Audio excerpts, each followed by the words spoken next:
Times.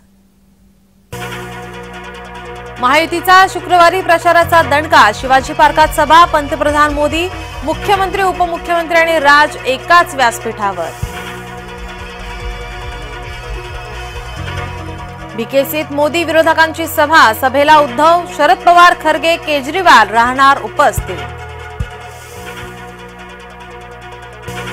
मुख्यमंत्र्यांची नवी मुंबईत रॅली, नरेश मस्केंच्या प्रचारार्थ रोड शो। नितीन गडकरी आणि आदित्य यांचा नाशिक दौरा, महायुती आणि मविया उमेदवारांच्या प्रचारार्थ दोघांच्या सभा। आम्ही गद्दार तर तुम्ही कोण, गुलाबराव पाटलांचं उद्धव यांच्यावर टीकास्त्र। पुणे पालिकेने एका दिवसात 9 जाहिरात फलक पाडले, तर पालिकेने 72 जाहिरात फलकांविरोधात नोटीस बजावली।